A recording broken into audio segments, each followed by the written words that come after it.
strong. Be strong. Thank you. Thank you, Matt, Tammy, Ed, Jim Hightower.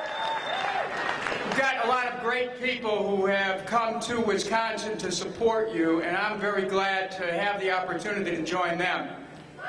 This is a moment in American history where we're called upon to respond with everything that we are, with all that's in our heart and soul, so that we can reclaim the essence of economic justice before somehow it is lost on the corporate scaffold. We have to fight back. We fight back for our democracy. We fight back for our Constitution. We fight back for freedom of speech, for the right to assemble, for the rights and freedom of association. We fight back for due process. We fight back, and we fight back here in Wisconsin.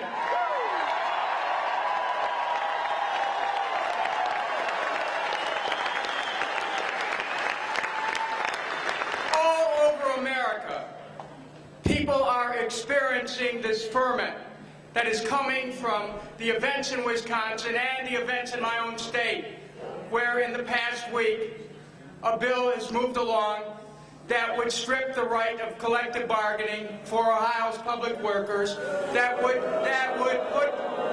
put them in harm's way should they decide to strike, because then replacement workers would come in and then would set the stage for privatization. And after all, isn't what this is all about? Corporations want to steal what they feel is theirs to begin with. They don't believe in such a thing as government of the people. What they believe in is government of the corporations, by the corporations, for the corporations. That might work on Wall Street, but it's not going to work in Wisconsin. And it's not going to work in Ohio. And it's not going to work in Michigan. We will demonstrate to Wall Street, we will demonstrate to the corporations that we have the ability to push back, that we will stand up, that we will speak up, that we will run, that we will fight, that we will bring it down.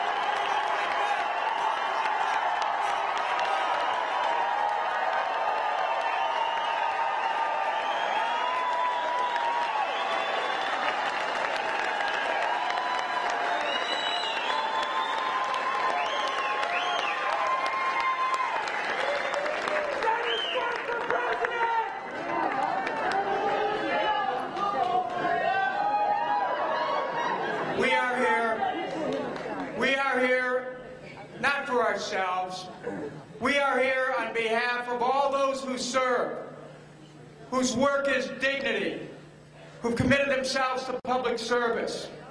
We are here for them to say that they and all workers everywhere have a right to join a union, have a right to collective bargaining, have a right to strike, have a right to decent wages and benefits, have a right to a secure retirement, a right to a safe workplace, a right to be able to participate in the political process, and a right to reclaim their government.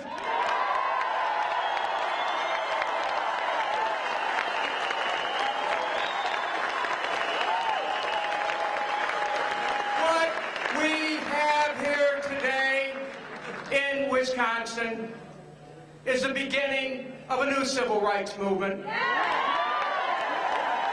Because historically, we have to understand that historically, the right that workers had came apace of the civil rights movement, which resulted in breaking slavery, because working people understood that unless they fought slavery and joined with the abolitionists, that their ability to be able to make a living was going to be compromised. So what we have now here is a 21st century version of a civil rights movement where we understand that an economic democracy is a precondition of a political democracy.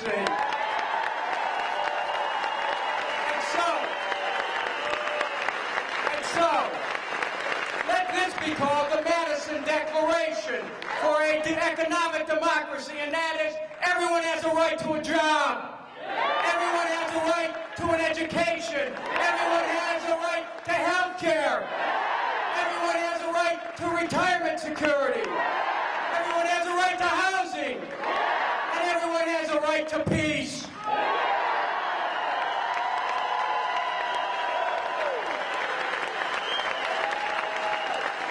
This attack on our workers, this attack in Washington on working people, that results in wealth being accelerated to the top, that results in tax cuts going to the rich, that results in energy policy turned over to the oil companies, that results in defense policy turned over to the arms manufacturers, that results in endless war, that results in a national security state. It's all a part of the same thing, and it's up to us to fight back, fight back, fight back, fight back, fight back, fight back, fight back, fight back.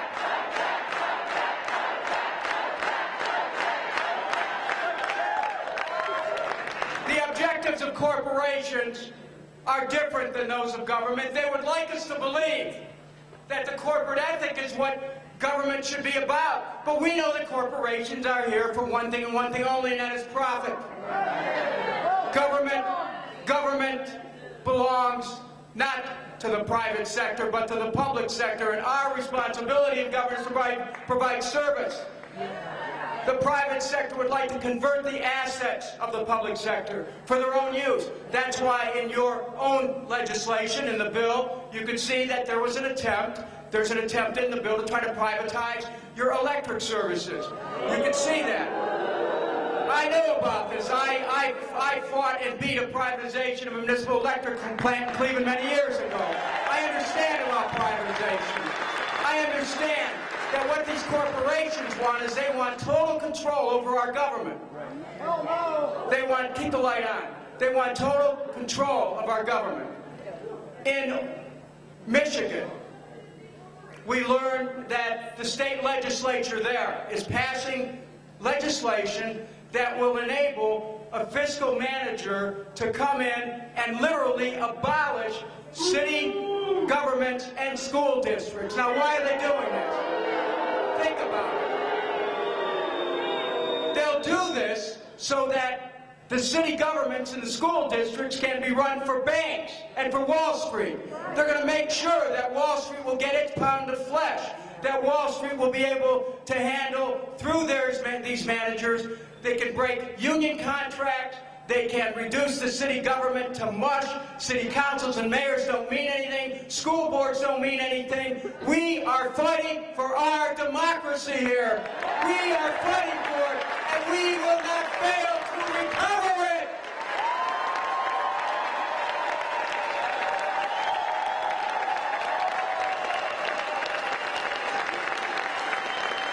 And we will recover it by establishing a program of economic reform which will wrap its arm around all of the movements in our state to try to regain control of state government. Because you cannot succeed unless, from the national level, there is the movement that some of the young people talked about earlier that puts into place programs that can create jobs for all, that can create education for all, that can create health care for all, that can protect retirement security, and that can create peace. Right now, we are told in Washington that when we want various social programs, we're being told, well, we can't afford it. But when they ask for trillions of dollars for war, no one said, oh, we can't afford it. What they say is just borrow money from China and Japan, and just keep the war going. Part of our program for economic reform is that we end the wars in Iraq. We end the wars in Afghanistan. We stop this national security state. We bring our troops home from around the world. We stop the Pentagon control of our government. We break their hold by breaking their budget.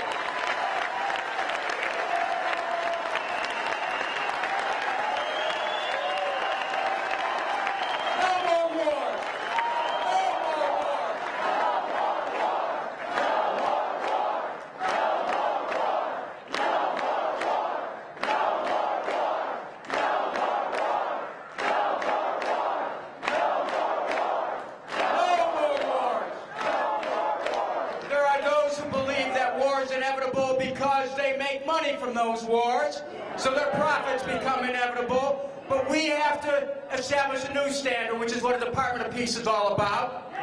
That we have the capacity to create peace, that we're not just victims of the world we see. We become victims of the way we see the world when we buy into the psychology of war, which is a false psychology, which is not something that we should accept as the way the world should be. We have a right to accept a world free of war. We have a right to accept a world where there is plenty. We have a right to create a world that has plenty.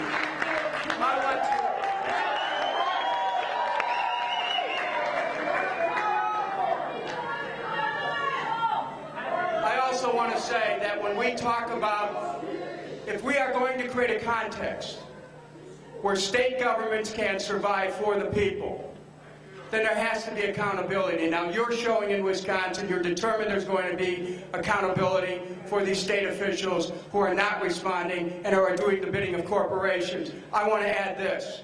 There's another thing our country needs to do. We need to add accountability and insist on accountability for those who took us into war based on lies. I want to say this in Wisconsin because it needs to be said somewhere, but it's time that those who took us into war based on lies, they ought to be prosecuted once and for all. Let's reclaim our nation. Let's reclaim our dignity. Let's reclaim our morality.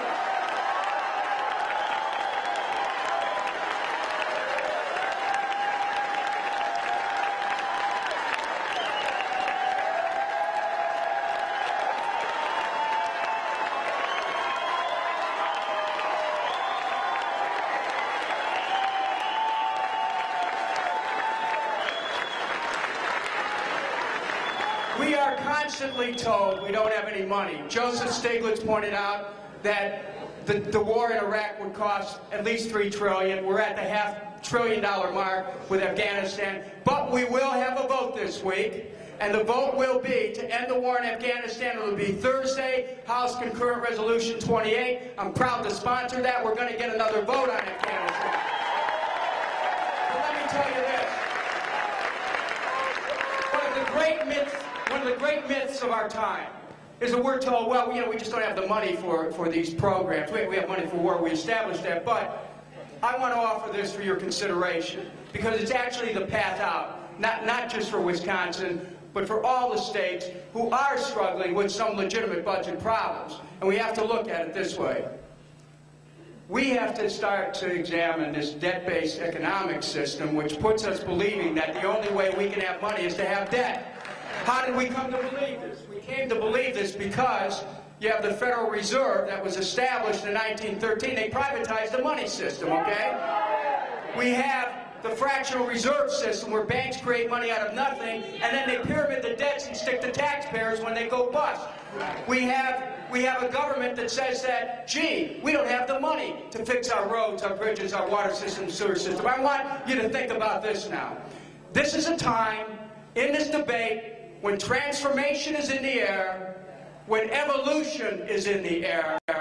This is time for us in this debate to start to look at the monetary system itself and to ask ourselves whether it isn't time to put the Fed back under the control of the government, to end the fractional reserve of banking, and to say let government spend money and invest into circulation to rebuild America, to put millions of people back to work, to rebuild our roads, our bridges, our water system, our sewer system, money for jobs, money for education,